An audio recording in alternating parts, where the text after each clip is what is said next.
Oops, sorry. We start with Luisa. Luisa, you have 15 minutes sharp. I will give you a 2-minute sign shortly before your time's up. That tells you that you have to come to an end soon. Okay, and the rest of the speakers, we will switch off our camera and microphone so that all we can see is you and your presentation. Okay. Just let me find where I'm sharing it.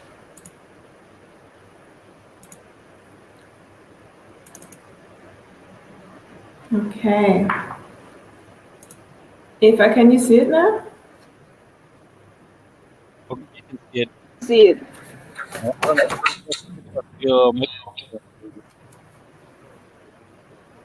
I can't hear anyone. So I hope you can hear me. Switch off his microphone too. So Aaron, if you could switch off your microphone, that would be great. And I will switch off mine too. And so Luisa can start. Okay, perfect. So yes, first of all, thank you for the organization of this great event. I participated in some of the sessions already and really enjoyed it.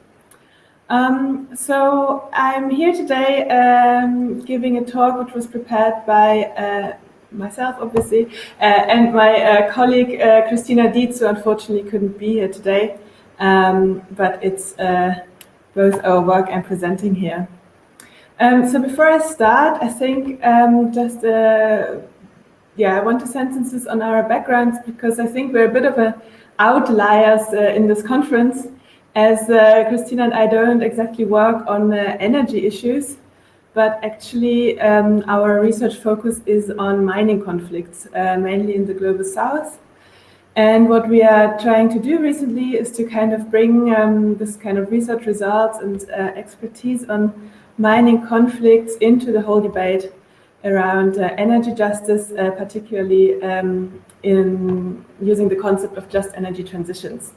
So it also means I actually don't know very much about energy justice debates or just transition debates yet. So I'm very happy for any feedback, comments, or ideas, especially on the conceptualizations of justice and how to bring in these issues of mining conflicts into the debate.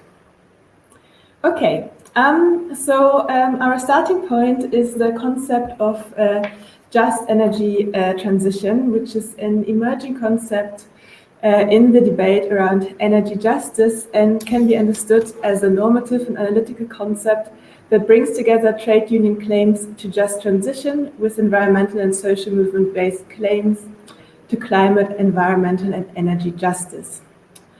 So just transition as a framework emerged within labor union struggles in the 70s or 80s, especially in the US. Today, the ILO defines just transition as a process by which economies that progress towards a green economy also strengthen each of the 4 pillars of decent work for all.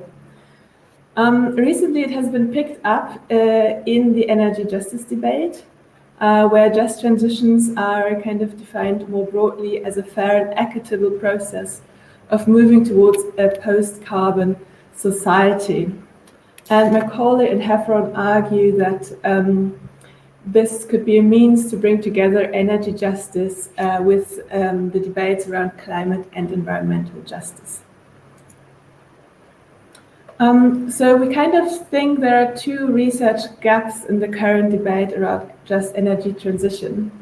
The first one is a very strong focus on issues or on the electricity sector. So for example, just transitions are prominently discussed with regard to the phasing out of coal mining in Germany. What we find less is a focus on mobility. However, we find this is important since the support for e-mobility is a key strategy to reduce CO2 emissions of the transport sectors in many OECD countries, and thus is a key pillar for transitioning towards a low-carbon future. So the German government has recently, for example, increased its support for e-mobility through the promotion of battery cell production, I'm based in Berlin, and just outside Berlin there's a big factory being built right now by Tesla for electric vehicles and batteries. And as a means to combat the economic consequences of the COVID-19 pandemic, there's also been large financial incentives for consumers to purchase electric vehicles. Sorry, wrong one. Oh, no, I'm at my wrong slide. I'm very sorry. This is where I meant to be. No. Sorry. I think that's where I'm meant to be. All right, and the second research gap we kind of find in line with several other authors in the debate is that a global perspective is still largely missing. So there are very few studies in both the energy justice debates, but also in the labor studies focused just transition debate that actually acknowledge and research the global entanglements of energy transitions. So if we look at the current political debate also around just transitions in e-mobility, there is a focus on loss of jobs in the automotive industry in Germany due to the end of the combustion engine, but very little around wider implication of this transition. This is so far problematic as the production of electric vehicles is highly dependent on minerals and metals that are mainly mined in the global south. So we argue that to fully grasp just the impacts of the transition towards e-mobility, we need to look at the upstream end of the global commodity chains. So the research question we ask is which injustices are denounced by communities and groups impacted by the transition towards e-mobility at the upstream end of global commodity chains. So we identify injustices related to the extraction of minerals and metals by looking at mining conflicts around three core resources that are needed for electric vehicles, namely copper, cobalt, and lithium. The industrial mining of these three resources has expanded quite a bit in the past years, which was mainly due to an increased demand sparked by the transition towards e-mobility. So our focus are the identification of justice demands made by actors in the global south that we believe are so far not sufficiently integrated into the political and academic debate on just transitions. So our theoretical framework is based on recent conceptualization within the energy justice debate, particularly the multidimensional understanding of justice, as for example outlined by Jenkins and others. The main dimensions of justice we apply here are distributional, recognitional, and procedural justice. The focus is hereby global, so in order to look to look at justice beyond the national boundaries of the production sites of electric vehicles. So in the following, I'll just show you some examples of distributional, recognitional, and procedural justice demands that we found in conflicts around cobalt mining in the DRC, around copper mining in Peru, and around lithium mining in Chile, Bolivia, and Argentina. So distributional justice demands were particularly strong in the conflicts around cobalt mining in the DRC. So on the one hand, the protest actor there claimed that they lost their livelihoods, especially the access to artisanal and small-scale mining sites. So in the Democratic Republic of Congo, small-scale mining is a key livelihood activity in many mining areas, particularly since the state mining company Gécamines went bankrupt and was dismantled in the early 2000s, leaving tens of thousands of miners and other employees unemployed. Small-scale mining is generally carried out informally in the DRC and is quite marginalized and precarious livelihood activity. So when the large-scale mining companies moved in the last years to mine cobalt, small-scale miners lost access to their mining sites and are now demanding justice with regard to the access to the resources. Since justice always has to do also with the distribution of benefits as well as other burdens, we also highlight the access to industrial mining jobs, which is also an important demand by the protest actors in Congo, as well as the distribution of mining rents. So these three are kind of like core demands for distributional justice we found in the DRC. We found that recognitional justice demands were particularly important when resource extraction takes place in indigenous territories, which is the case in the lithium triangle in South America. So here, conflicts were sparked by a violation of the cultural and spiritual meanings of the salt lakes where the lithium is mined, which are linked to indigenous identities and cultures. So what we see here is, on the one hand, a non-recognition of indigenous cultural beliefs in decisions on where the extraction of lithium is actually taking place and how it is done, but also a misrecognition and disrespect towards indigenous knowledge, for example, regarding the impacts on the local ecosystems, which have been denounced by indigenous communities, but also regarding complaints about water pollution or the fear of water scarcity. So what we see here is that indigenous communities demand recognition-based justice of the territories, cultural beliefs, and identities. Procedural justice has been particularly important in the conflicts around copper mining in Peru.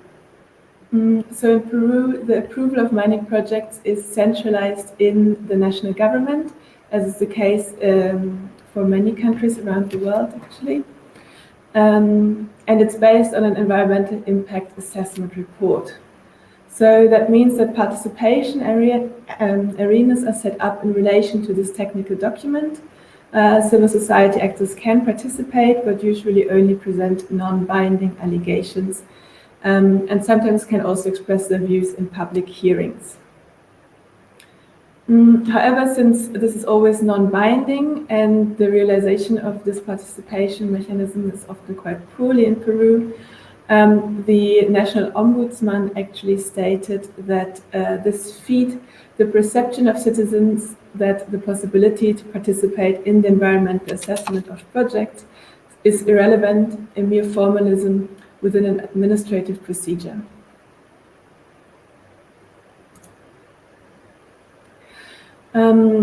This is also true when it comes to the right to prior and informed consent for an indigenous community, which is often ignored or interpreted in such a way that consent is understood quite loosely. And the perception of procedural injustices has sparked several conflicts around copper mining in Peru. And what we see here, it's quite interesting that this had actually led to quite a huge bottom-up process of community consultations. We found it around at least 4 industrial copper mines, so that the communities themselves are actually organizing the participation in the distribution of concessions. So to conclude, well, what a timing. Thank you, Eva. So I think what we see that is that in relation to resources needed for e-mobility, distributional, procedural, and recognitional injustices are perceived and articulated by different social groups at the point of resource extraction. This, we believe, shows that the concept of just energy transitions and the connected academic and political debates need to be global in reach due to the multiple global interdependency in the energy sector, which we have shown with regard to e-mobility in the area of resources, but which is also true, for example, with regard to emissions. We argue that such a global understanding can prevent that energy transitions in one place reproduce and/or perpetuate inequalities on the global scale or lead to injustices in another place. So we believe this highlights otherwise unseen or unintended consequences of energy transitions in the transport sector. Politically, we need to recognize that the shift towards e-mobility is actually, as far as it realized right now, an unjust energy transition that perpetuates the global injustices due to its externalization of social and environmental costs to the global south.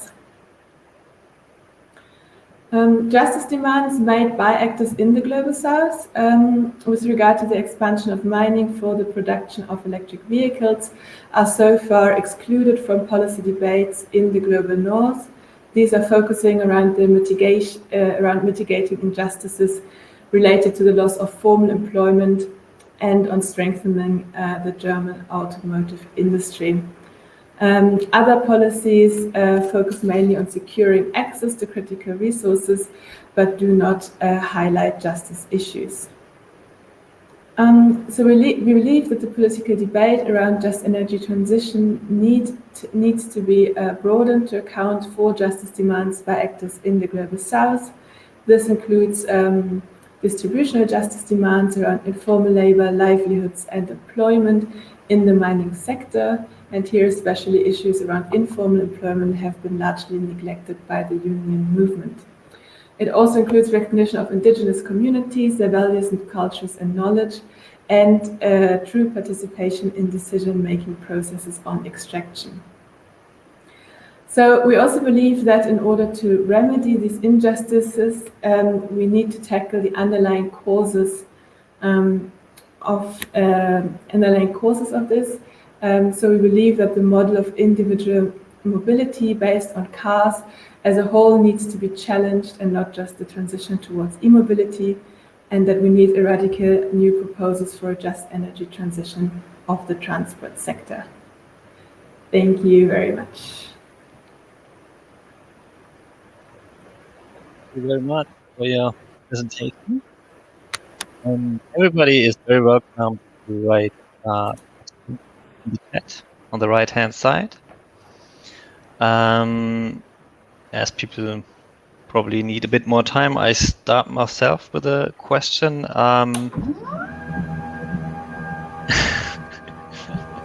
yeah, sound. I have a very fancy table which I can, can go up and down.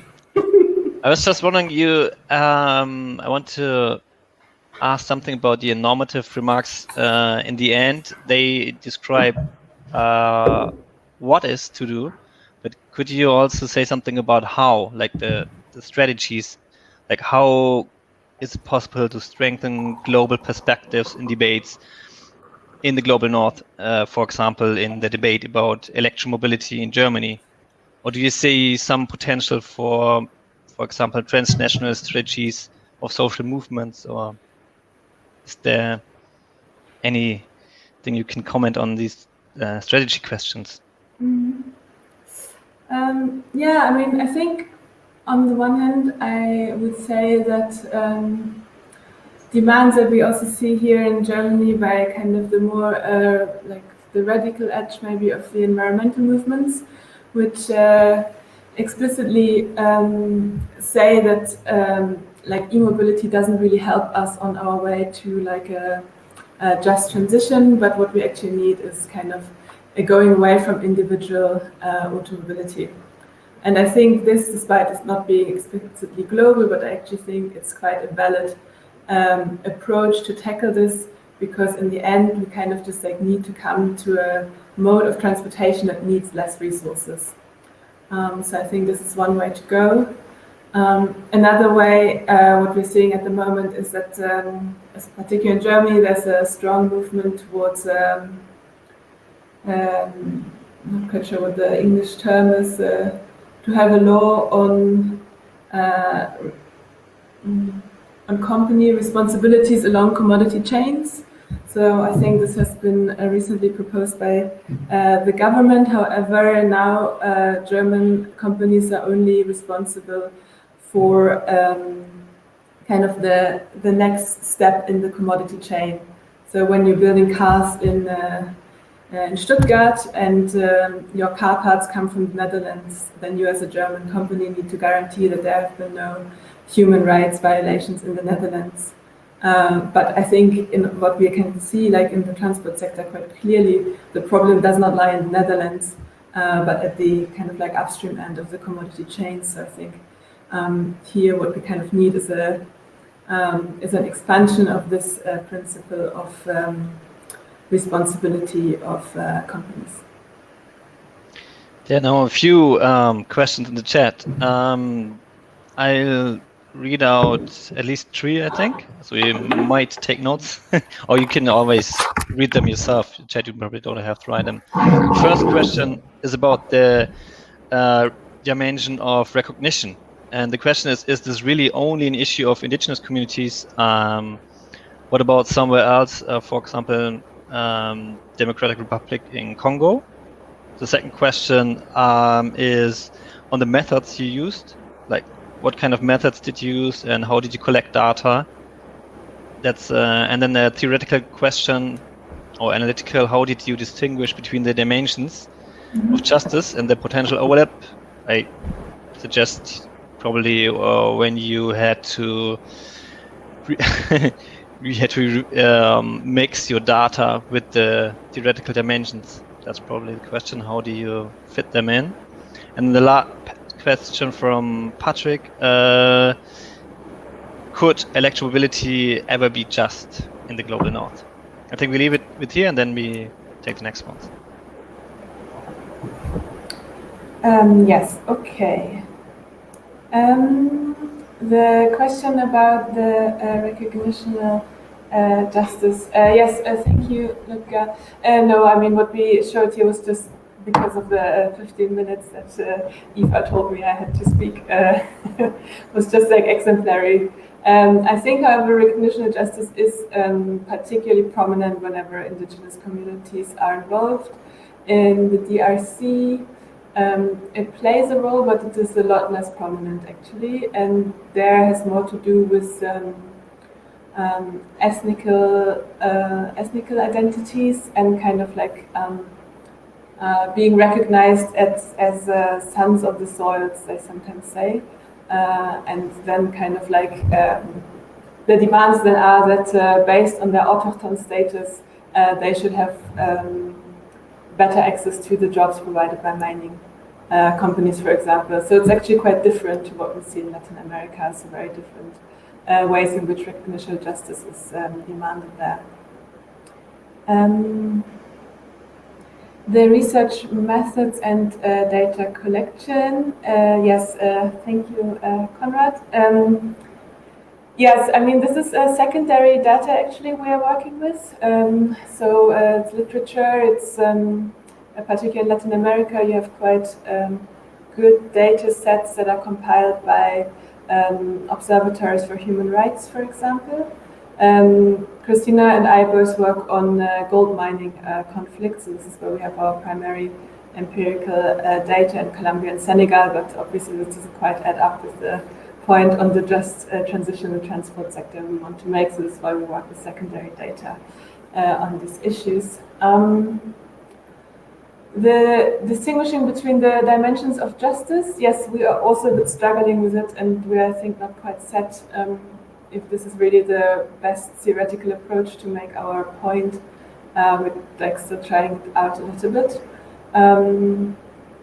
So yeah, I actually had a lot of problems distinguishing between the dimensions and where does recognition end and where does procedural justice begins. Yes, so we are still struggling with that. Any suggestions are very welcome. Then I think there's one by Patrick. Could the use of electric vehicles in the global north ever be just? Yes. I don't know. It's a very good question. So, I mean, I used to work for an environmental NGO myself, and I think there our standpoint always was it could be a technology for a limited period of time, but what we definitely need are fewer cars and fewer vehicles, no matter if they're combustion engine or electric engine, and they need to be small. Because what we see is that most electric vehicles that are built by our friends from Tesla, for example, in Grünheide are huge, like limousine cars, which are very, very resource intensive in their buildings. So they need massive amounts of copper, much more than a car with a regular combustion engine, for example. So this is, I think, the main problem we're seeing at the moment. Was there more, Timo? Actually, no, there's not there's a recommendation by Aleph for the Environmental Justice Atlas. I think this is more a comment than a question. I don't see any more question, no? Yes, thank you, Aleph. This is actually, Environmental Justice Atlas is actually a great resource. Okay, now there's one, I see. Do you see the process of change for green energy and mobility start in the global north? If yes, why?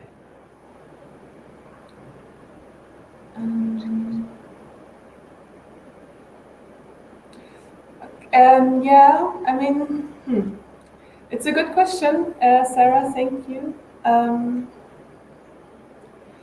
I think to a certain degree, yes, because this is where the most energy is used, where the transport is the most CO2 intensive, because we're just, it's Germany, we have lots of cars.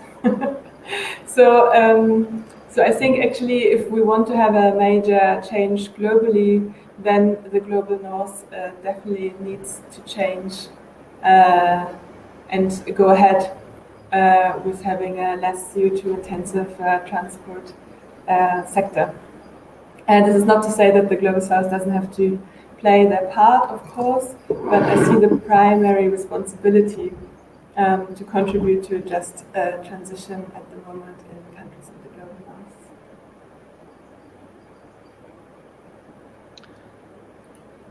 Okay, maybe this is the last question now, because then we move on. Is that Eva? Is that fine? Yeah, last quick one, and then okay. we will move to Patrick and Aaron. The question, COVID has exposed some problems and inequalities with public transport. How do you reconcile this with your recommendation for less individual vehicles? Yeah, it's definitely an issue, but I think, I mean, like the pandemic has done so much for the bicycle infrastructure in Berlin that has never been deemed possible by years and years of riding on very shitty bicycle lanes. So, I think there are ways. I agree, the problems and inequalities with public transport have become clear in the COVID-19 pandemic. Still, I think the pandemic hopefully is temporary, and I do believe that public transport is still a great way forward. And I also think, bicycles in everywhere possible, car sharing opportunities, and so on and so forth. So I think there's a lot of other options we have. That does not mean each of us is to own a car. Yeah, thanks very much. Thanks, Luisa. Thanks, the audience, for all your questions. And as you might have found out, you can engage in further discussions on the transition of the mobility sector in the north, in the south, later on in private chats. So you're most welcome to do that, because this is an interesting discussion that can go on for ages, and it really needs some good input and carbon neutral solutions, obviously. We're now going to Aaron Bulugani and Patrick Scherhofer. And you can now on your camera, you two, who will talk to us about climate justice movements in the north, and I guess predominantly in Germany. And maybe they also come up with ideas on just mobility. And the floor is yours. And after, shortly before you have to end, you see that sign. So thanks for the introduction, Eva. I hope you can hear me. I will do this together with Alan. The Brave New World allows us that Aaron is sitting in Berlin and I'm sitting in Vienna. I'm glad to hear from Luisa that I'm not contributing to an unjust future because I was replacing my fossil car, my very old fossil car, a few weeks ago with a very old fossil car again. But I was thinking about buying a new electric car, but now I'm safe. Or otherwise, I should use more my bicycle, as she also suggests. So what we are doing, my colleague and I, in this paper, we try to answer the question of how protests and resistant practices emanating from climate justice movements can have democratizing effects. And we have now presenting here a new title. So the old title was about framing this civil disobedience.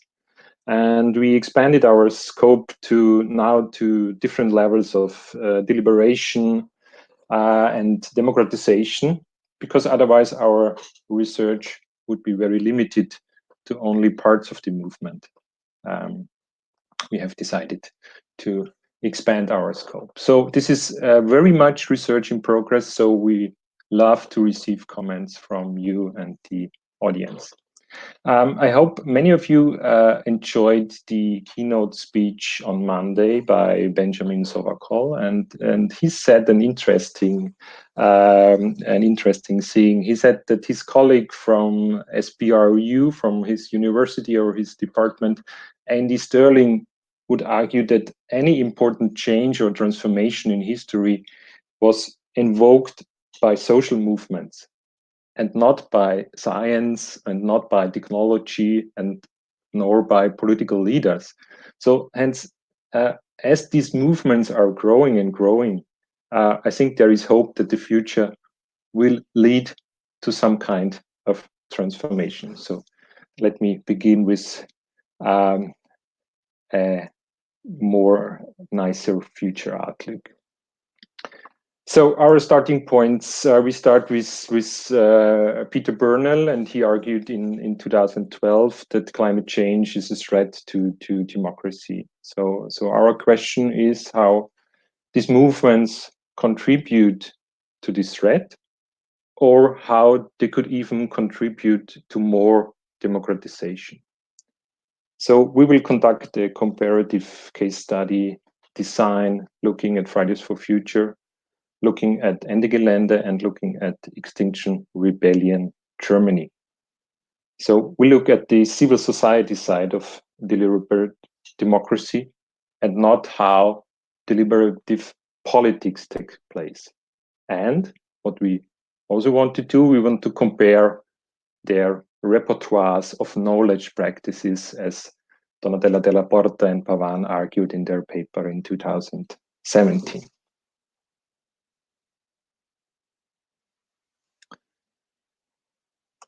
So we are using a so-called discursive approach based on Dreisek and also Martin Heyer. And we propose here, this discursive approach we propose here is all about the construction of meaning. It is about reaching agreements on the meaning of actions or policies, and hence the discursive power is located in the ways issues are framed. So from this point of view, social movements are not only knowledge consumers, but they are also knowledge producers, as again was argued by Della Porta and Pavan in 2017. So we haven't quite fixed our research questions, but potential research questions could be how to successfully reframe climate issues to inform and influence future political action in Germany, or what knowledge do the movements have about how to construct a meaningful deliberation? These are potential research questions. So how do we try to conceptualize our research? We try to use this 4-field matrix. So we follow, on the one hand side, Jennifer Dodge and her publication from 2009. And she identified that there is a big struggle going on about the construction of meaning. And she distinguished between two discursive practices. On the one hand, she called it persuasive or non-coercive practices. So it's about mobilizing meaning in persuasive ways. You can convey ideas about policy problems and solutions, or you can unite the concerns of diverse stakeholders under a common framework, or you can attract new protagonists, and so on. And what you see below is the coercive practices. On this level, you impose the meaning. So, for example, you legitimize some meanings and constrain others. And there were other forms or more overt forms of coercive power. So this coercive operates with actors using, for example, force or with the threat of sanctions to come to a favorable outcome. And theory suggests that the coercive power is less likely to be to take place in deliberative forums. And then you can see another dimension. So we're using here Dieter Rucht. He is using another terminology, but we framed it here, and we're using internal and external dimension. And on the internal dimension, we are on the micro discursive context, so more face-to-face deliberation. And on the external dimension, we have this macro discursive context. So it's everything about contacting and speaking with a broader public and contributing to the public discourse.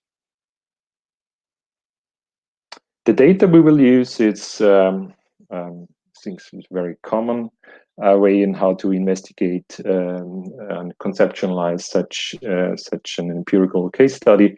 It's using tweets, websites, media statements, leaflets, and other movement-produced material. We are also happy to rely on some interviews, from our master students, and the methods we use are semi-structured interviews and also qualitative content analysis. And now I hand over to Aaron.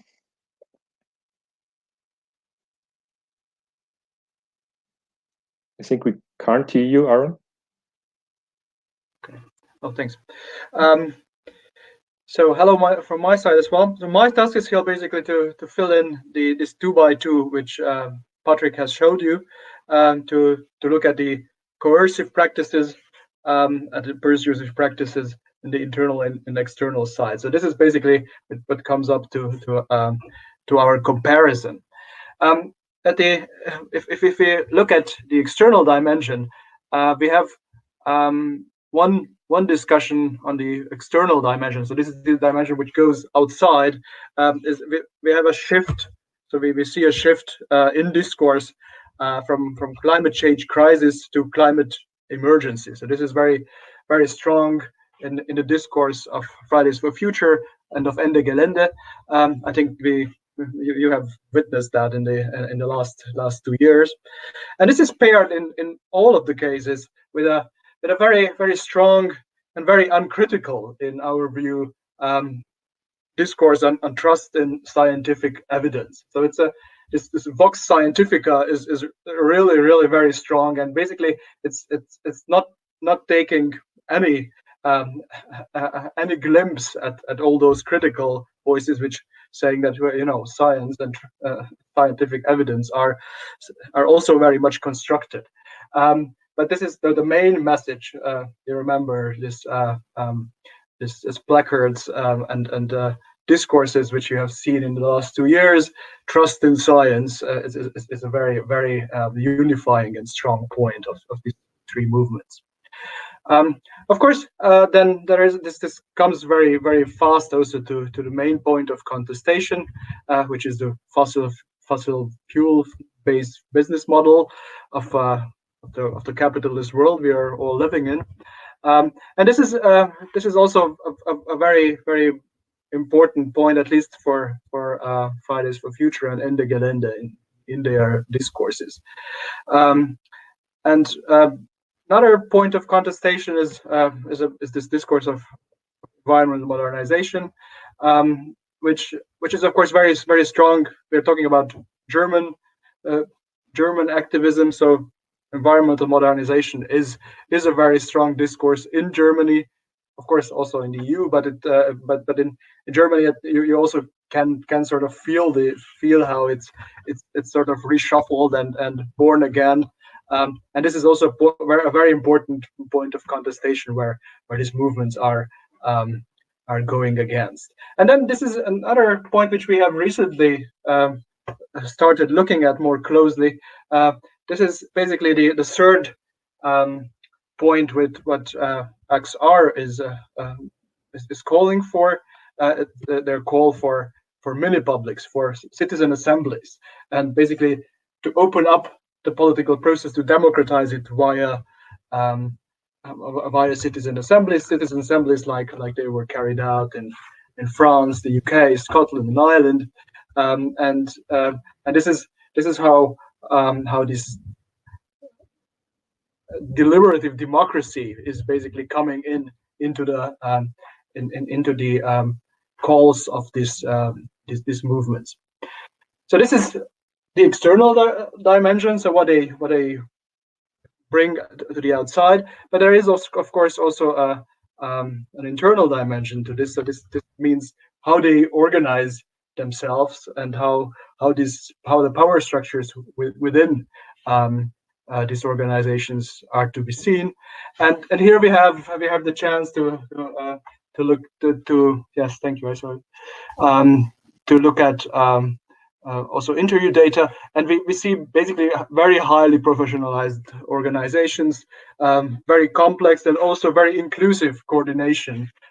Maybe you have heard of this system of different fingers in the case of Ende Gelände, so this is all these organizations. They have developed very, very different structures which take very serious the idea of being democratic and inclusive. If we jump to coercive practices, then there is an external dimension where shaming techniques are very important.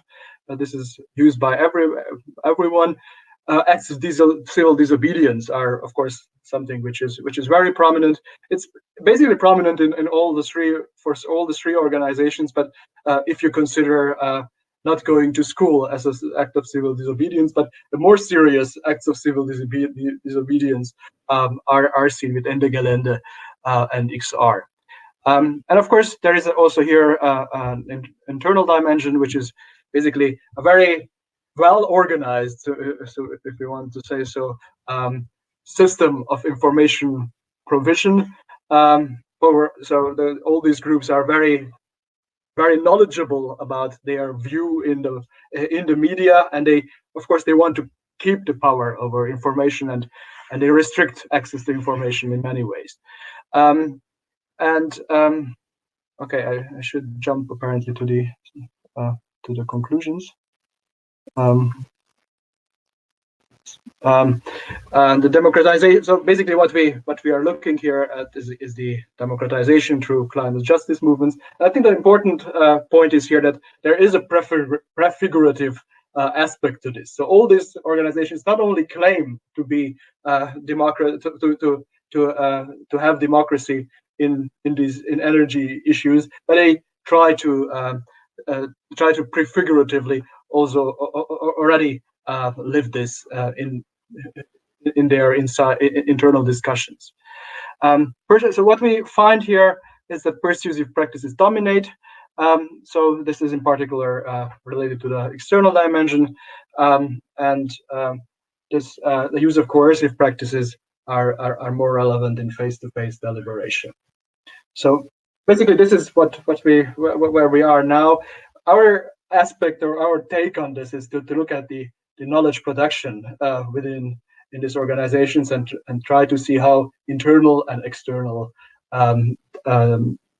discourses are, how do they matter and how they interact. Thank you very much. So, how should we? Yeah, thank you very much for your presentation.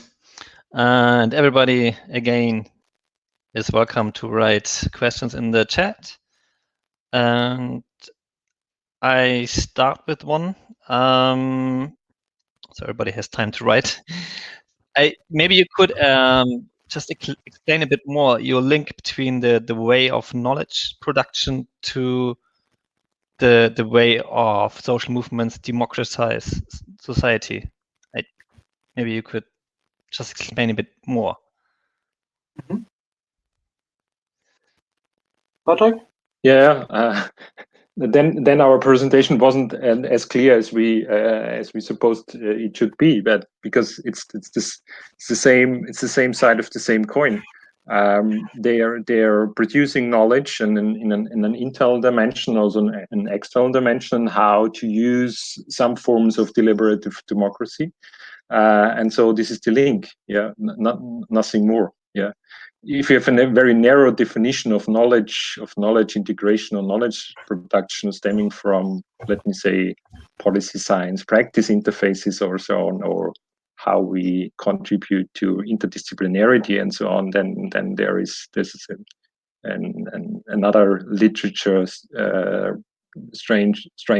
But yeah, we are following here Della Porta and Pavan, and they are using this term also for social movements and for their ways of doing their protests and organizing things. Yeah. Okay. Simon has asked about knowledge production and challenges of democratic norms and procedures. Now, there are certainly some assertions climate emergency extinction as an imminent threat that are at least in conflict with that. I'm pretty sure if I understand what you mean. Oh, it's jumping again. What do you mean, Simon, with being in conflict? Simon, we have to upgrade you to a speaker, so maybe you can explain your question. Probably then we go with Nora's question, and then we will try and give Simon the rights to speak. My interpretation of the question is that Extinction Rebellion is also, or how they organize things and how they organize their protests is also a threat to democracy, because they are always yelling about the climate emergency, and their acts of civil disobedience can go very far. Let me say this, and this could also be a threat to democracy. I would agree. And with our paper, we do not want to look only on the positive elements of their ways of how they could contribute to democracy, but also on the being a threat in itself, yeah, to what we try to conceptualize as an emerging democracy in the global north. But it's just an interpretation of this question. Simon has disappeared now. So. Do you hear me? Yeah. Oh yeah, there you are. I guess my point was, if you assume that, for example, you can't negotiate with the climate crisis, then there are certain assertions made that contradict democratic principles. So that you have to discuss the right of minorities, and that, for example, people who are against far-reaching measures in energy transition have to be taken into account, and that is also a problem in terms of democratic theory, I think. Mm-hmm. Yeah, but of which democratic theory? Deliberative, representative, or participatory democracy? Certainly deliberative democracy. Oh, then I won't agree. Okay, I was just, we have more questions. Maybe you can have a quick answer to if you want to, but not only have a dialogue with some, Yeah. just Sorry. to make sure that, because we don't have much time. Do you want to answer shortly again or not? I think one of the interesting steps they want to put these two things together is they are really very much like to call for these so-called mini publics, as Aaron said, for these citizen assemblies and so on. And maybe this could provide a link between the two things you mentioned. So this is the short answer. Okay, now the question from Luisa is about your conceptualization of discursive practices. So why are acts of civil disobedience a discursive practice? And are there, in your terminology, non-discursive practices? Maybe you could answer this. And the next one from Nora as well. If the social movements you're looking at, how do they engage, or do they engage with climate denialist discourses? Okay, I try to take at least the first one. So to Luisa's point, so whether civil disobedience is a discursive practice, I mean, probably it can be looked at like that, but we are not as strongly constructivist to think that this is necessarily one discourse. But it's of course there is a discourse surrounding this, and how you. One of the main points with civil disobedience, acts of civil disobedience, is that you have to explain your act. You have to provide all this argumentation, which makes it to a civil act, and the disobedience is something which is related to that. But I think this is not our main point. So we look at how acts of civil disobedience are explained. So this is of course in terms of discourse. So it's actually Ende Gelände at least, and also XR pays a lot of attention to this, also to the criticism to their acts of civil disobedience, and they quite theoretically also try to explain how this works, and also they talk a lot about their concepts of democracy. So of course these are not necessarily going directly into debates, but they are for sure pretty clear on whether they like Habermas or Rawls or not. So I think this is I think very this is a debate within the groups, which is also transported to the outside, and I think it's very important to see as part of their overall discourse. So Patrick, have you had? Yeah. I've read the other questions. Should I refer to both of them, Timo? Or? Yeah. Okay. So it's very quick answers to Nora. I'm not aware of it. If some of the movements engage or use some strategy regarding to climate denialists. If I can guess, it would be more a task for the Fridays for Future movement and not for the others. But I'm not aware of it. And if you are, then just please contact us, and we would be happy. And the next one, do we look also at the framing of the subgroup of Fridays for Future Germany? So it's one of the subgroup is Scientists for Future, and we haven't decided yet. We investigated in a recent article the Fridays for Future movement in Austria, but there we didn't have a look at the Scientists for Future Austria because of several reasons. But maybe we should do this now in the next publication. So thanks for this advice. Yeah.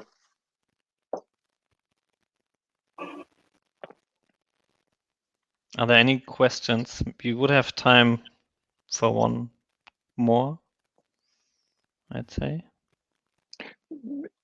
Regarding the last question, so I'm just reading Candida, and I cannot read more.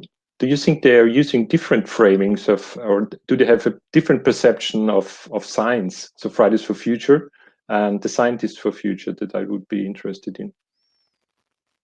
So maybe you can write something in the chat, or the session chairs can. Yeah, Okay, Candida, we can give you the right to. I did already. She should be able, or he, whatever, should be able to speak now.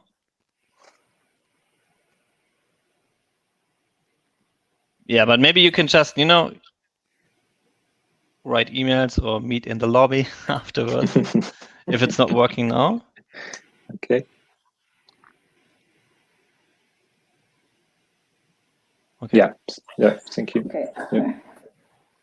You'll find each other somewhere else, but here in this conference room. So I think to be honest, in our last paper, who is coming out in utilities policy, Aaron and I and another colleague here is writing about Ende Gelände, and then in this paper we have a very strong normative perspective of how Ende Gelände could contribute to the development of democracy in Germany.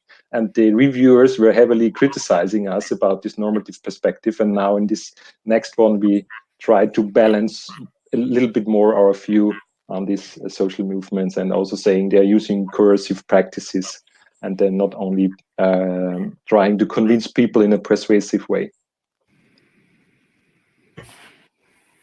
to legitimize what Aaron and I are doing. Thanks a lot. Yeah, thanks a lot. And again, yeah, you're free to engage in private video chats afterwards if you have further questions to Aaron and Patrick after the keynote, of course. Okay, I thank you two very much, and we'll now have Emiliano Castillo with us. Aaron, you have to switch off camera and yeah, fantastic. Okay, and Emiliano, can we see you? Does the camera work? Oh, can you hear me? Yeah, awesome. Okay, great. The floor is yours. Yeah, thanks. So, yeah, I'm a PhD student in geography and environmental sciences at Trier University in Germany. So this presentation is about indigenous-led struggles over tar sands development in Canada. And it is based on a paper I'm working on, so I would appreciate your comments, especially regarding the research objective and questions. So building on indigenous critical perspectives, this paper seeks to contribute to debates on struggles for energy justice and to a strand of literature on energy futures that deals with the contestation of fossil fuel imaginaries. So, and by exploring indigenous notions of justice and their role in articulating future visions. So first, I'd like to give you some background information about tar sands. So as you can see on the right, on the left side, tar sands are a mixture of water, clay, sands, and bitumen. So bitumen is oil that must be heated or diluted before it can be used to produce usable fuels such as gasoline. Now, Canada has the world's largest tar sands reserves, located in the province of Alberta, which you can see on the right side. Tar sands are highly controversial because they are more polluting than conventional oil and therefore contribute to climate change. And this is illustrated in the picture on the left, which shows a tar sands plant in Alberta.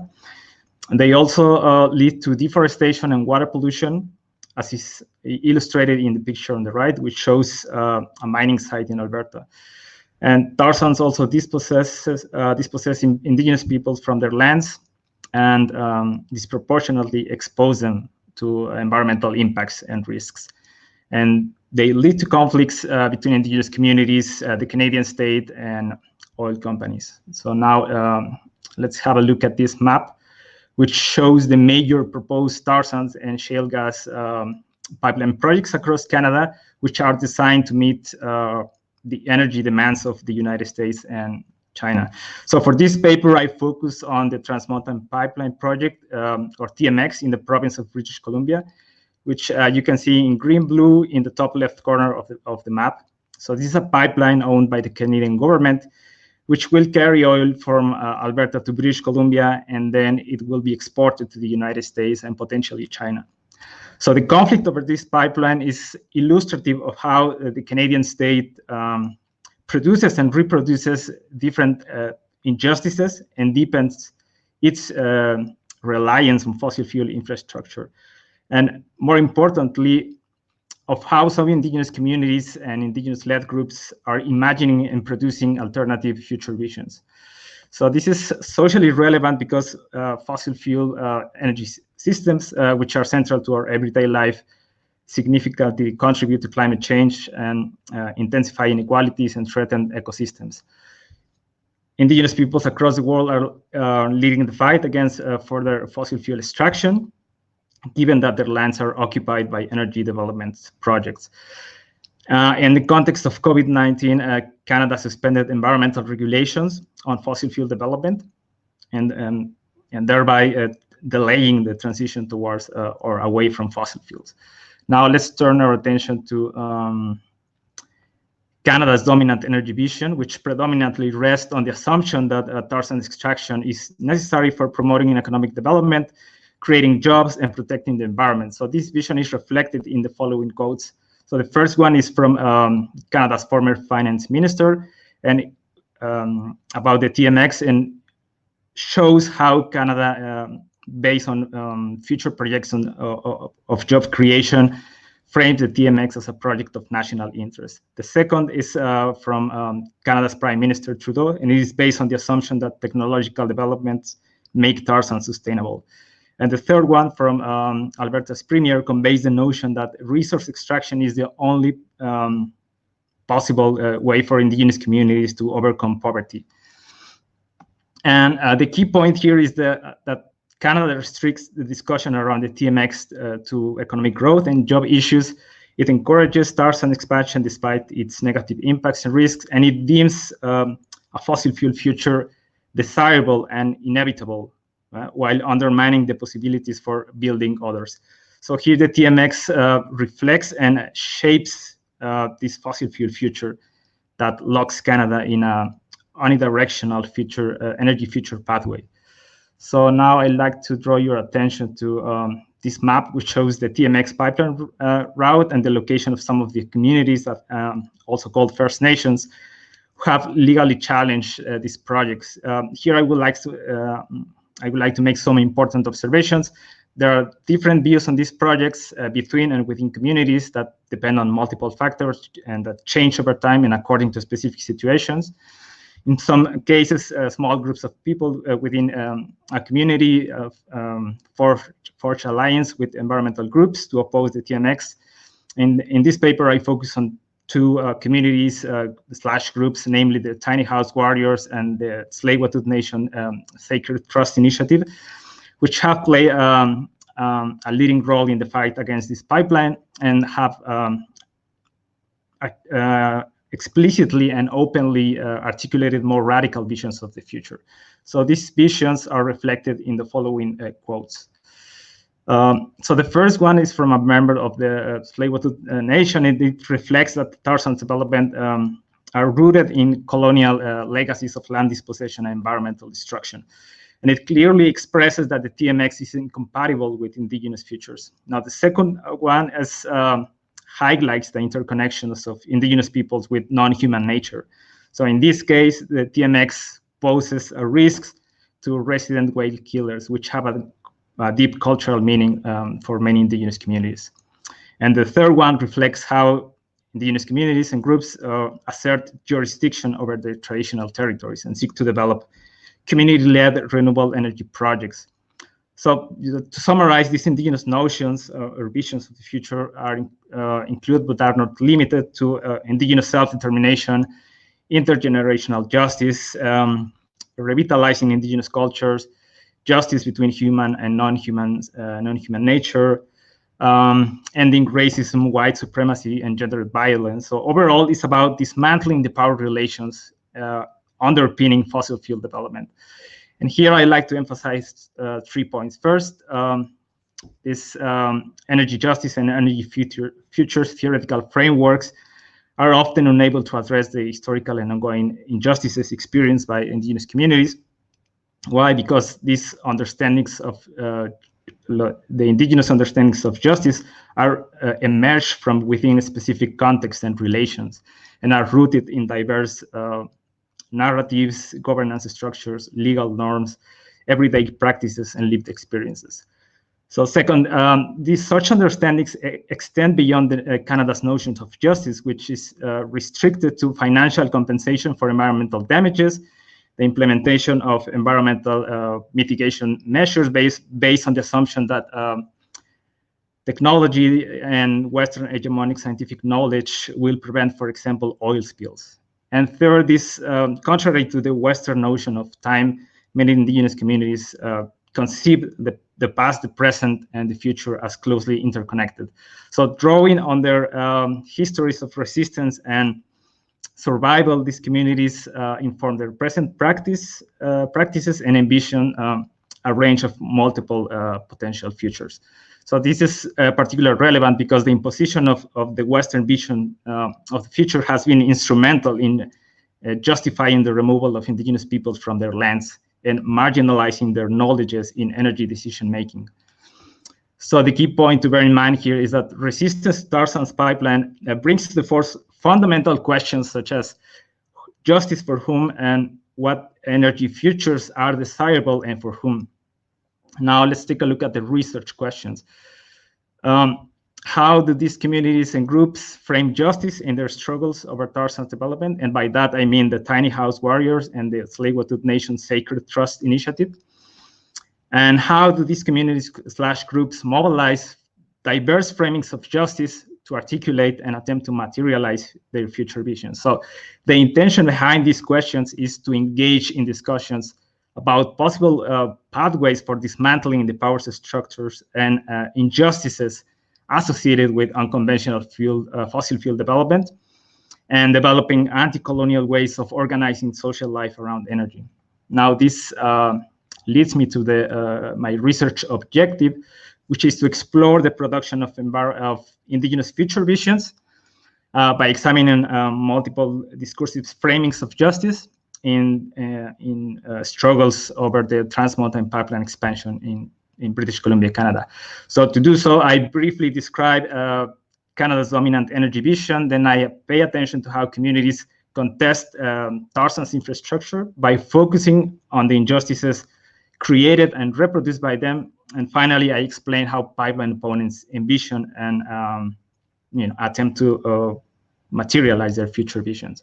So now let's move on to the analytical framework. So as I mentioned it earlier, so this paper draws inspiration from indigenous critical perspective on energy, climate, and environmental justice, and puts them in conversation with studies on fossil fuel imaginaries by framing energy justice in terms of energy futures in terms of justice.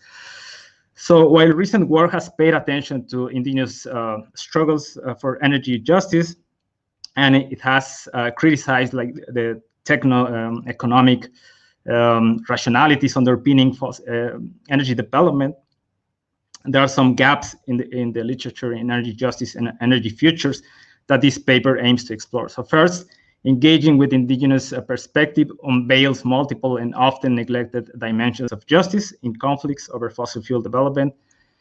Again, there are often ignored in existing or dominant energy justice and energy futures analytical framework and in energy policy approaches. So from the perspective of indigenous communities, like the struggle against, for example, the Trans Mountain Pipeline is a struggle against racism, colonialism, capitalism, and patriarchy. So, and this is also important because while the Canadian state engages communities in public consultation on land use, on public hearings on energy projects, really the outcomes of this consultation and hearings are predetermined by the Canadian state. And in these hearings and consultations, the Canadian state never discusses the possibility of developing different forms of energy. And while the Canadian state formally recognizes indigenous land rights, it reduces indigenous people's demands for self-determination to a racial minority issue, ignoring like the governance structures and legal orders of indigenous communities. And indigenous understandings of justice allow us to explore the multiple possibilities and potentialities for building just energy futures. So, okay, so now let me turn to the methodology. So this paper uses document analysis and critical discourses to interpret and examine how indigenous communities conceive justice and produce future vision. So I do this by collecting data from key energy policy documents, hearing transcripts of the TMX press releases, research reports, and social media posts of the indigenous communities mentioned earlier. And this is relevant to access discourses and future visions as presented by the communities. It also allows to identify multiple dimensions of justice and key themes in future visions.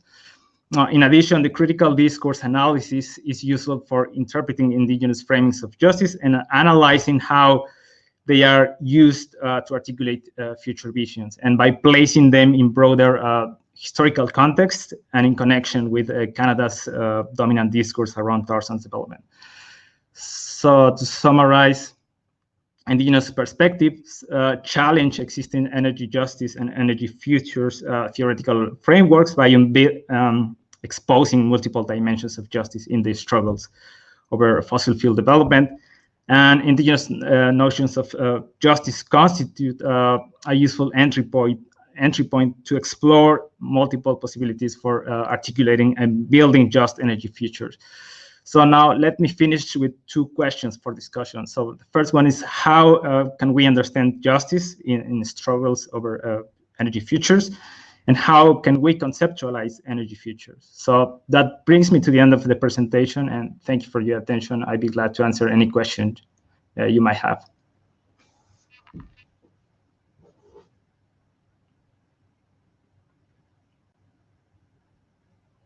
Yeah. Thanks a lot, Emiliano, for your presentation. Yeah. As the audience probably needs more time for typing the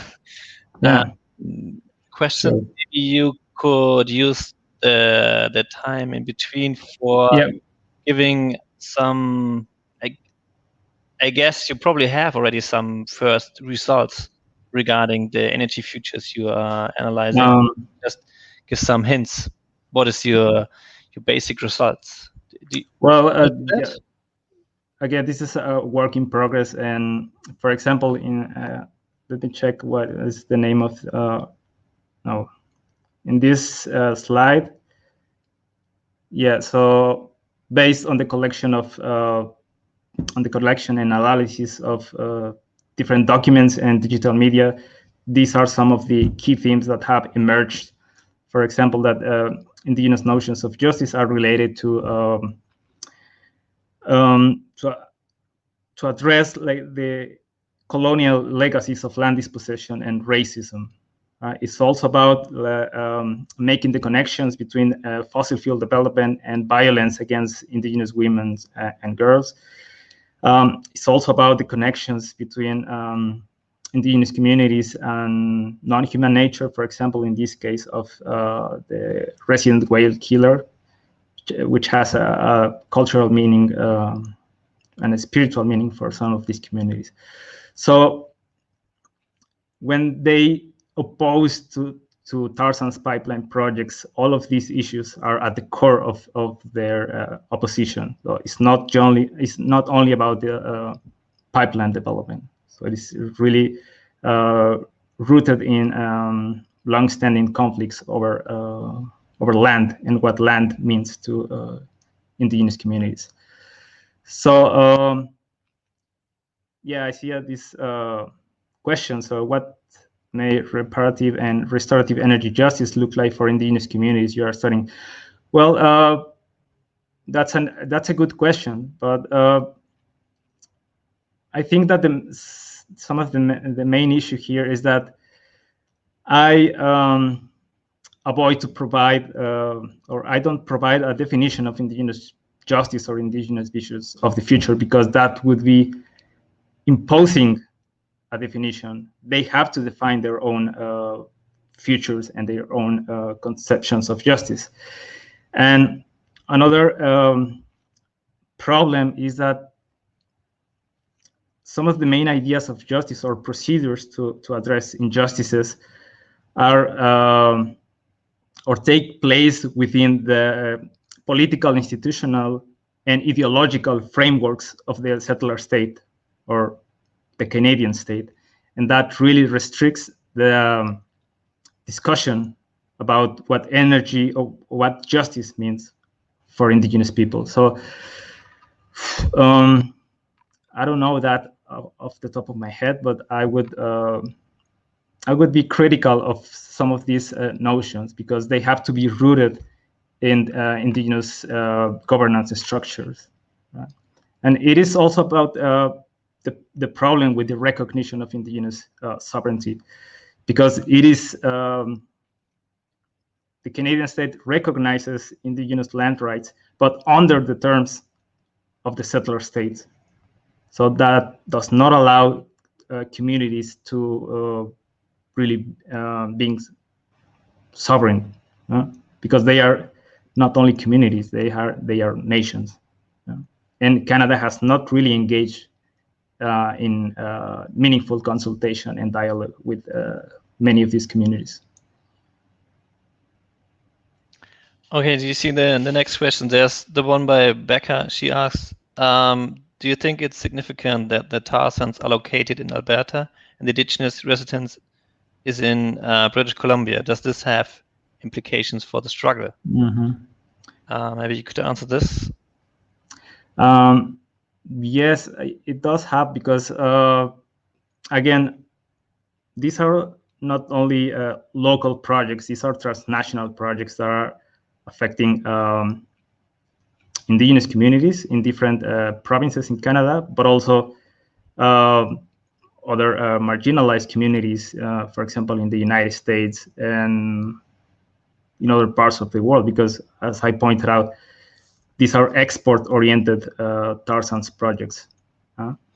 And another important aspect here is that many of the communities in Alberta or near the tar sands are share resources with indigenous communities in British Columbia, and they have forged alliances, and they are really connecting the dots between their struggles. So yes, of course, it's relevant. There's a question regarding your method, and Aleph wants to know whether you will do field work at some time or not. And then, hold on. She also says, like, if you, I think it's if you use social media discourses, what do you get out of it? And she asked whether these social media discourses, if they can capture the variety of positions and meanings that exist. Yes, I intend to conduct field work, but that really depends on a lot of factors. And one of the main reasons that I haven't been able to do that is because of COVID-19. So, and yes, I also pay attention to social media posts, but I think that, for example, to really explore how social media shapes like the discourses of these communities is, at least for now, beyond the scope of the presentation and of this paper. But it would be really interesting to delve into that, because now in the context of COVID-19, some of these communities have moved online and are using different social media platforms as a way to mobilize their discourses. And it's really interesting, because I mean, in these days, I have been reading some text about how to use discourse analysis, I mean, in relation to social media discourses. So maybe I can get back to you later on that. Yeah. Yeah, there's another question that they are not opposite in terms of the position, because as I pointed out, some of these communities have very different views on this project, and they might change over time and according to situations. And it's really not about a struggle between evil corporations or either the evil Canadian state and the good communities. It's more complex than that, because some of the communities near Alberta depend economically on oil extraction. So when some of these communities argue for a transition away from fossil fuels, it's not like ending overnight fossil fuel development. So it's about making, different changes, but it's not like that. It's more about constructing a vision of the future that is not predominantly dominated by fossil fuel development.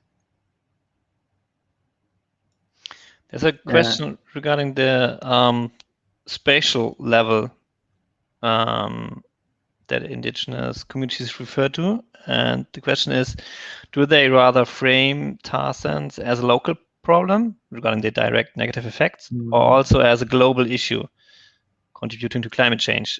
Which are the most prominent justice claims here, and are they related to each other? Yes, some of these communities frame tar sands as a global problem, and they have engaged in discourses around climate justice. And some of the communities have even produced research reports about the different environmental impacts of tar sands, not only in near Alberta, but nationally and globally. And here, the alliances with environmental organizations, with local, national, and international environmental organizations have been really useful, because it allow them to rescale their discourses, and really to highlight that these projects are transnational projects that are affecting a lot of people around the world.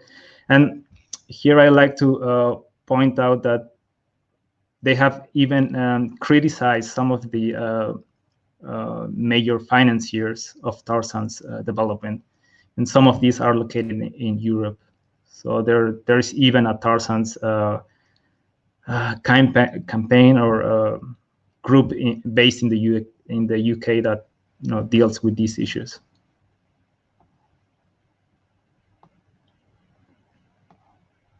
Yeah, thanks for your answer. We would have time for one more question, if there is one. Yeah. If there's, yeah, you can. Do you want to say something? Yeah, I want to say something, because I don't think that we should see indigenous perspective as like a dissolution or to the different socio-environmental problems created by tar sands development. So I think that these indigenous notions of justice and future visions are contested, are contradictory, and dynamic, and we should critically engage with them, and they should be open for dissent and open for dissent and dialogue. So this entails rejecting our romanticized views of indigenous cultures. So when examining the conflicts over tar sands development, it's also important to take into account like the challenge of transitioning away from tar sands entails really like the structural socio-spatial reconfiguration of present and future socioeconomic activities, addressing the global geopolitics of energy security and transforming the logics of energy markets, among other things. So it's really about making the connections between these local projects and like the national or global repercussions ramification, or how these are deeply interconnected into different fossil fuel infrastructures in which all are implicated, right? So this is also important.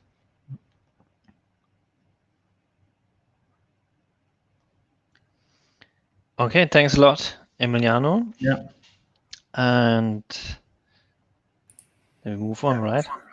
Yeah, we move on. Thanks, Emiliano, for the really, really interesting talk, especially for your last remark on not romanticizing First Nations struggles, like keep a critical perspective. We now actually stay in Canada and don't move too far away from the topic. Rebecca Wilgers and is presenting on struggles for just energy futures from two sometimes seen as quite opposite movements, the labor movement and the environmental movement. Yes, thank you. So I'm not specifically presenting on Alberta, but I do also look into Alberta's case studies. So we'll keep that in mind. So hi, everybody. My name is Becca Wilgosh, and I am a PhD student at the University of the Basque Country, which is where I live in Bilbao in northern Spain. My presentation today is based on an article that I'm preparing with my two supervisors, who are Lev Sorman and Iñaki Barcena, and it's entitled When Two Movements Collide, Learning from Labor and Environmental Struggles for Future Just Transitions. So this is a really early phase of my PhD, and the article is still a draft. So similar to some of the other speakers, I'd also love to have your feedback. So quickly, a little bit more about myself. I collaborate with my researchers, or with my supervisors, on this research group called Ecopol, which is a political ecology research group that's interdisciplinary here at the University of the Basque Country. I'm actually originally Canadian from Edmonton, Alberta, which, as Emiliano pointed out, is known for the tar sands. It's also known for this hockey team, the Oilers. And my background is in labor, social movements, and development.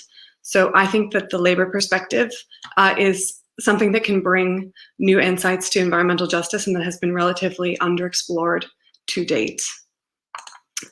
So having said that, it's perhaps important to briefly highlight the labor origins of the just transition concept. We heard a little bit about this from Luisa, but I'm going to point out a couple of concrete examples here through its evolution. The man in the photo is called Tony Mazzocchi, and he was a labor leader in the United States who fought for two specific things. One was to convince workers in chemical industries to prioritize workplace and community health over necessarily the jobs that they had in that moment, but also fighting for the consideration of employment impacts when these toxic industries were being closed. So this idea later manifested in what he called the Superfund for Workers. The Superfund was basically just a pool of public money that he said should exist to support displaced workers in their transition. And it was based on a Superfund that already existed for financing environmental cleanup. So we can see this push to include workers' perspectives and needs in environmental policy in the 70s and through to the 90s. In the 2000s, this idea of just transition was taken up by the International Trade Union Confederation, and they used it to push for climate change policies that also considered the impact on workers. So same line, but looking towards climate change rather than environmental justice. And this culminated with the adoption into the Paris Agreement, the preamble, and the ILO guidelines to a just transition in 2015, which is seen as a monumental moment in the struggle for worker recognition. Next slide. Oh, sorry. So this slide is just to show you how the this evolution of the just transition concept from environmental justice into climate justice and later to focus specifically on energy also aligns with the evolution of the environmental justice movement. So this co-evolution is part of what made us curious about looking at the side-by-side struggles to see what we might learn about the concept's evolution. So the just transition concept that we're most familiar with is this idea of justice and fairness, protecting the most vulnerable and making sure that nobody gets left behind. We also see within this that there's an ambiguity in that definition, and there's, I'm jumping around, sorry. There's ambiguity in this definition, and there's a wider variety of narratives and ambitions that different actors are putting forward about the just transition. So we aim to examine these multiple definitions across many different actors over time in order to try and theorize a little bit how do different actors frame the just transition. I'm going to quickly go through our methodology because I don't want to spend too much time here. What we did was a critical review of 125 sources from academic and grey literature being documents and reports that have been published but not necessarily peer-reviewed. We used Google and Google Scholar because they have this range function where you can set the time period in which you want to see results from. Of the actors who were putting out just transition documents that we found, 45% were from research, but only 75% of those are peer-reviewed academic sources. So this also includes like institutes. And then we saw sort of similar proportions between justice organizations, unions, and governments, about 12 to 14% or 12 to 15% each. And the private sector is relatively small and recent, but notable that some of them are energy companies that are starting to join the conversation about the just transition. This location is just to let you know that most of the results we got were from the global north, and to acknowledge that because we're searching in English, that's maybe one of the limitations.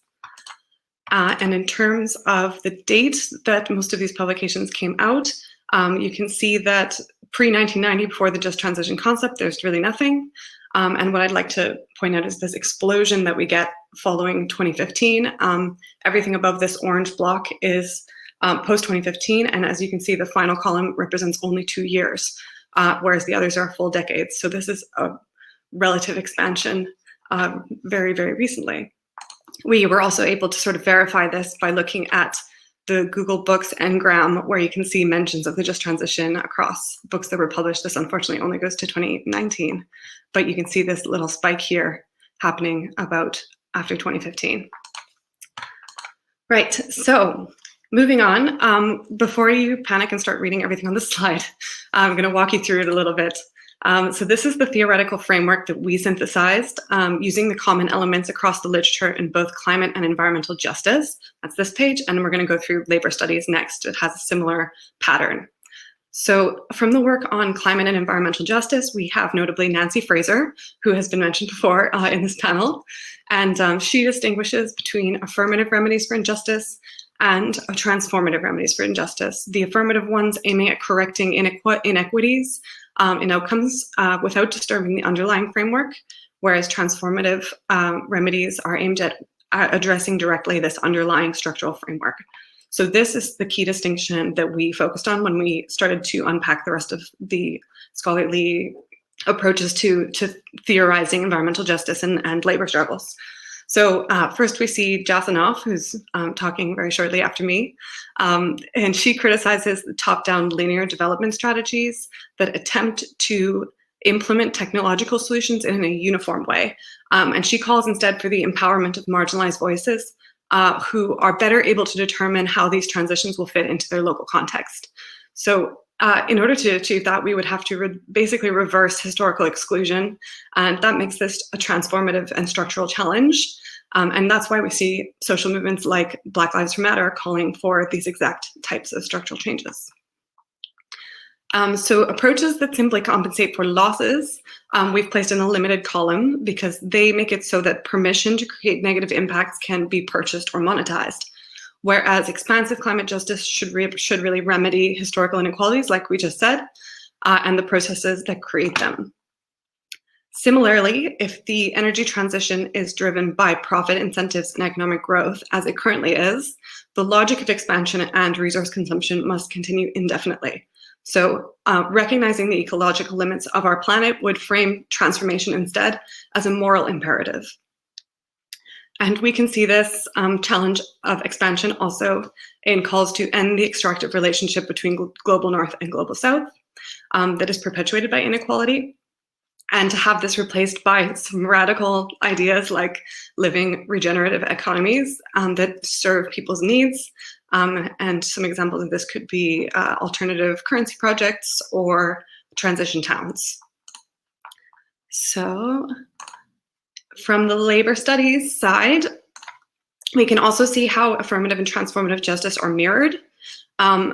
Because the underlying framework for distribution in our society is employment, the limited definitions are characterized by job centrism and worker focus. So they maintain competition in the maintain competition for employment within the labor market. The ILO's Decent Jobs Agenda is an example of this.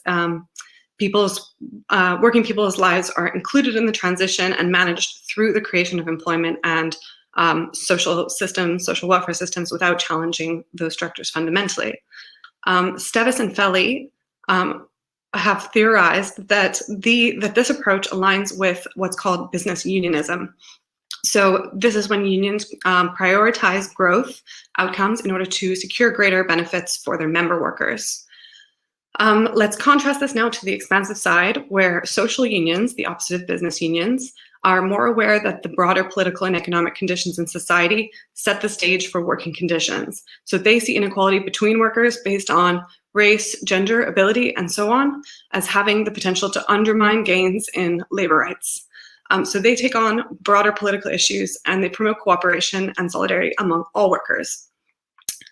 From the labor side here, we have alternatives such as radical inclusivity via publicly owned and democratic alternatives to energy production. We also have calls to recognize nature as innate to human well-being rather than a free or commodified resource, which is probably a familiar concept from ecology. So having established this framework, I'm going to walk you through some of the aspects that we found important in our review. The first is depth and urgency. So here there's a tension happening between the first steps in an energy transition and maintaining long-term aims like low and zero carbon.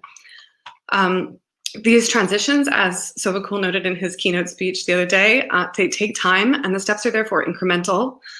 So the more modest the steps are, the easier it is to build the capacity and the political will to implement them immediately. In our literature, we could find that private and governmental actors are quite uniformly shallow in both their immediate plans and then they're vague on the longer term solutions, which is why I have the trajectory of the NDCs here, so we can sort of see where our current method is headed. And I found particularly interesting here the prevalence of energy diversification. So the idea of phasing out coal while also expanding cleaner fossil fuels like gas as an immediate concrete step towards emission reductions, but one that might have alarming complications for land and water and for international expansion.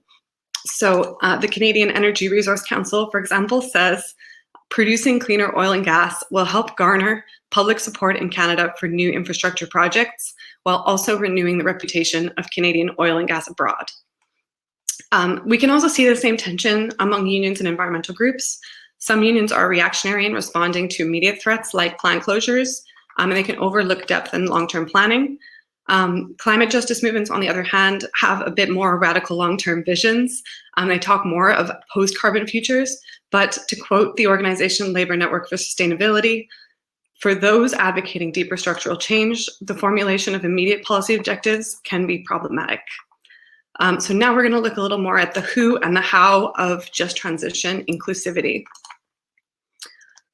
So this example from Stevis and Feli here in the graph helps to explain really well the idea of scale and scope in the just transition. They range from narrow scale and scope, so coal workers in a single mine, which has the benefit of context specificity and it's easier to have direct participation, to the broad scale and scope of all fossil fuel workers and communities, which is more inclusive and offers a potential larger impact. We see the relative expansion from fossil fuel workers to effective communities in the literature, but the wider scope is still limited in scale into countries in the global north. Meanwhile, a lot of dirty extraction jobs have already been exported to the global south. Here we also have the issue of the informal sector, which Luisa mentioned as well, which is a struggle in terms of trying to organize workers and be inclusive of them when they're lacking in a formal safety net. They don't have livelihoods that are backed up by the state, and so they'll be the most impacted by restructuring, but often tend to be left out of the just transition as well. So similar to scale and scope, the question of identity is perhaps not one side or the other being better, but rather a combination of approaches important. Even the broadest approaches to fair treatment and inclusion that include a lot of people don't often account for different identities and oppressions. So many of the sources that we saw use gender, race, and diverse stakeholders as buzzwords without diving into their particular challenges. A notable exception were the Indigenous justice organizations that we saw, who highlight colonialism very explicitly in their demand for a just transition. When we see strategies for overcoming this, they tend to combine universal policies with localized justice mechanisms. So in New Zealand, there's a region called Taranaki that's creating a just transition roadmap that's developed by a team of different community organizations representing different populations, but that is backed up by national funding and a policy shift that halts oil and gas exploration in the region and the country. So equity. So here's where the question of distribution comes in. We are looking a little more at like how the just transition approaches aim to include these various populations. There's a huge variety in the literature of job-centric narratives that tend to range either from like just the assumption of green job creation through renewable energy, or moving through to more active considerations of worker retraining and job quality.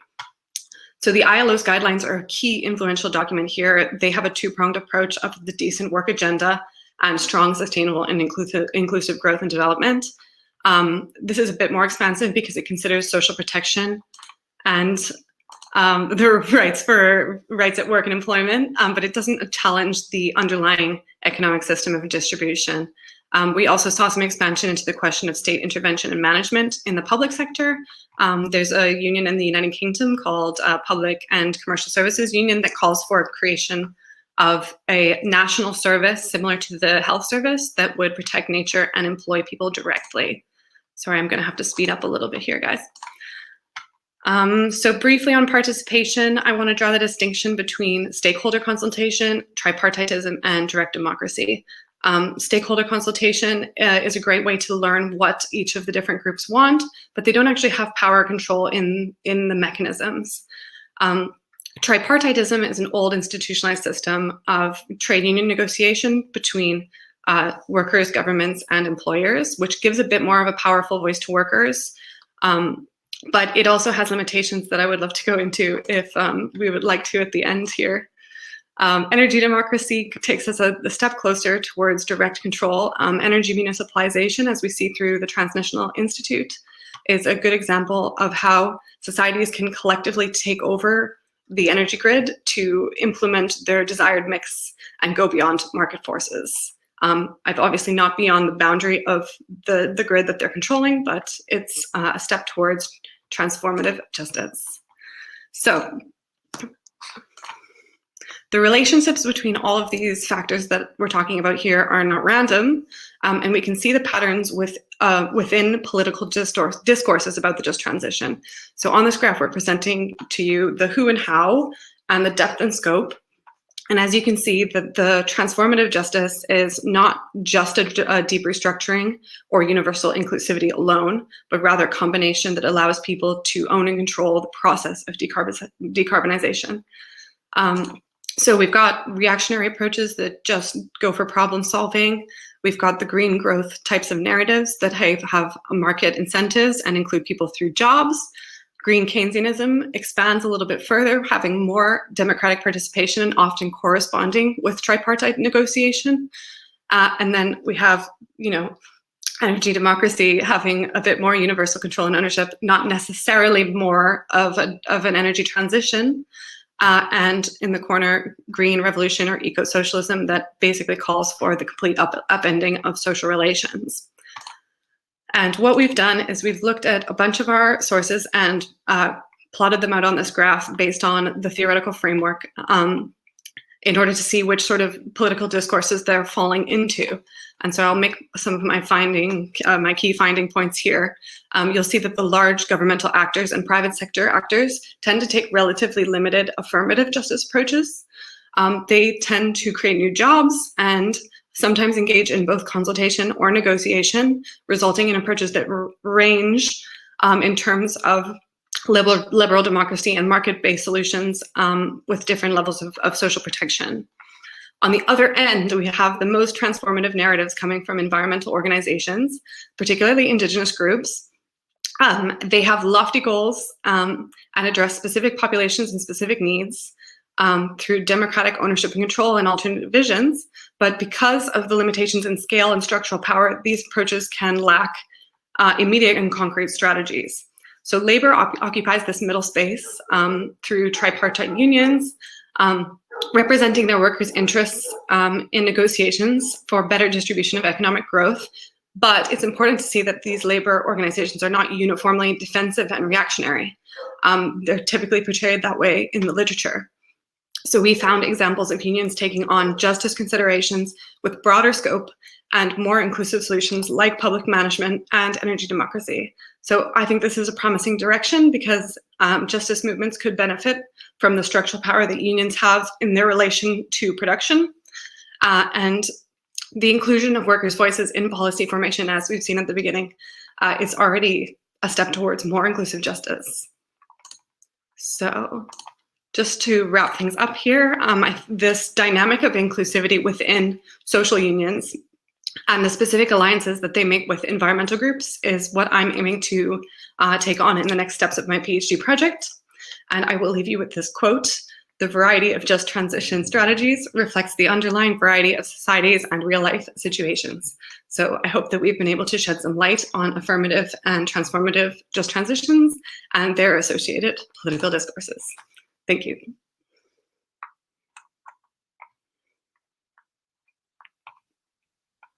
Thanks a lot for your presentation.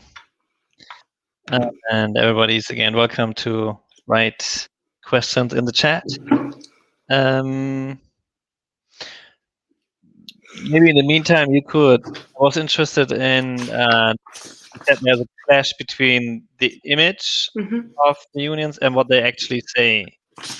You say like supposed to be only very moderate solutions, but in fact they are not in the middle of your transformative scale.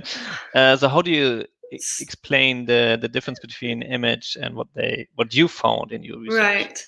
Right. So I think I wouldn't say that the majority of labor unions fall on the social union side of the spectrum. It really kind of depends on their situation in terms of who are their members and what are their immediate priorities. So we see a lot of these larger international unions like trade unions for energy democracy that are starting to be able to they have the space to take up broader questions of social well-being rather than having to react immediately to these threats on the ground.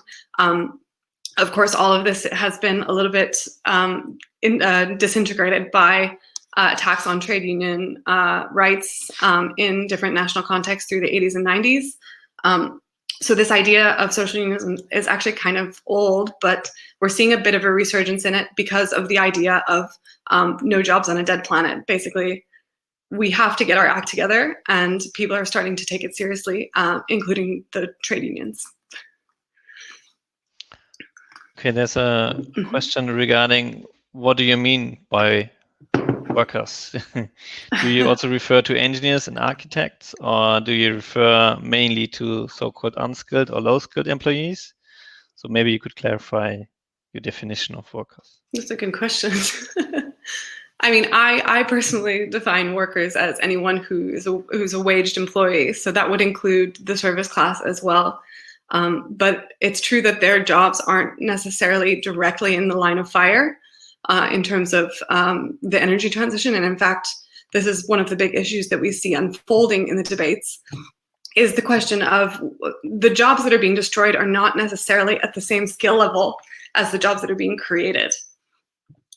So I would just say, like, probably that this is maybe an issue for getting everyone on side in terms of having a transition that recognizes the risks of the more vulnerable and the sort of lower skill. I don't really like this term, lower skilled workers, because we have some conflicting interests in terms of who is the green revolution going to serve in the types of jobs that are created and the types of demands that we're going to have in the new economy, and who's going to fill those positions.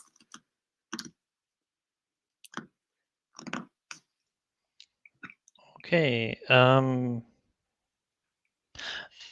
Maybe I just ask a question myself. In the meantime, I was just, did you just, to make sure whether I got you right, did you just say the task is to get everyone on side? But is this really a realistic strategy? I mean, is it really realistic to get everyone on side and to promise for everyone a solution that he or she will accept? And if not, what then? So yeah, it's probably not a realistic actually strategy or goal, but it's something to keep in mind. And I would actually, I mean, you've asked a lot of the other speakers about conflict, and I would say that this is really coming down to a question of conflict and who has power. So I like to theorize things from the perspective of the people who are lacking power in the decision-making process, to see how is it that they're coming together and finding innovative strategies to influence those decisions that maybe are a bit disconnected from how they actually work. So in terms of like, yeah, it's strange because I don't usually theorize like my own position in this, but like knowledge workers would be an interesting question to see, like, how do we get involved in these types of struggles in terms of defining the just transition, and how do we represent our own interests versus our understanding of maybe what all of society needs in terms of like in terms of transformative justice or having really inclusive solutions. As there are no questions in the chat right now, I would ask the other speakers to turn on their camera again and maybe just ask questions at each other, if you want to. I could just open up a bit. And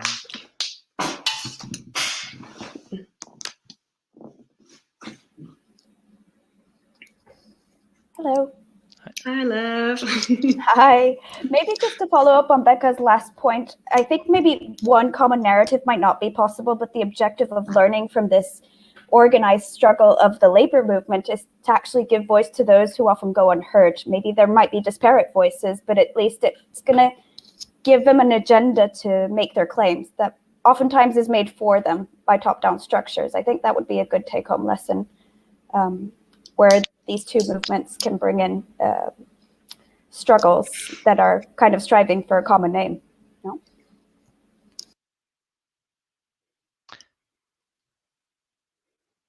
Do the other speakers want to switch their camera on again so that we can have a discussion between the speakers? But if someone from the audience wants to write a question, you're of course welcome to. But there are no questions. I was wondering whether we could have a discussion between the speakers. So in the meantime, do you want to pose questions at each other?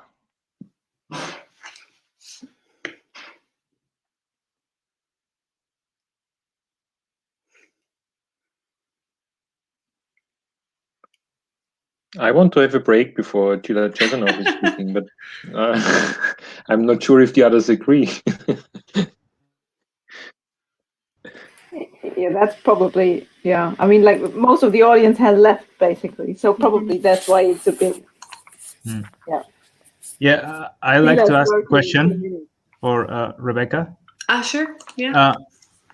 What do you think about the initiative of the new Green Deal in Canada? I mean, the Green New Deal. Yeah. The Green New Deal is a bit complicated because you get a lot of different visions within it as well, kind of like the just transition, right? So in order to sort of take a position on it, I feel like I would have to define it. I think for one, in one way, we can say that it is very green jobs focused.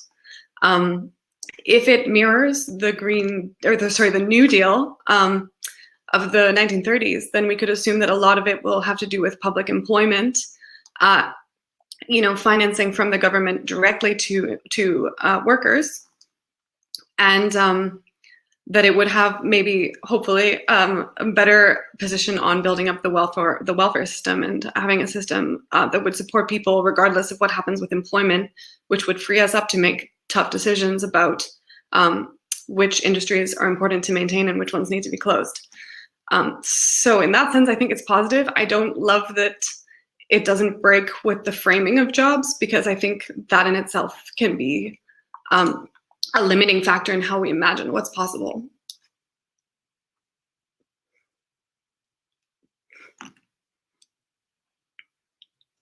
Okay, we just got the message that the keynote is it really, does it really begin at #4? That's okay. Yes, okay. That's strange. Okay, though maybe we, what do you say, Eva? We just end it here? Yeah, I guess we end it here, and then we might find each other somewhere in the, the way we would probably usually find each other, and if we would have had a proper event in person. So, thanks for your discussion. Thanks for your presentations. Thanks, everybody. See you. Thank you. Bye-bye. Lovely meeting you.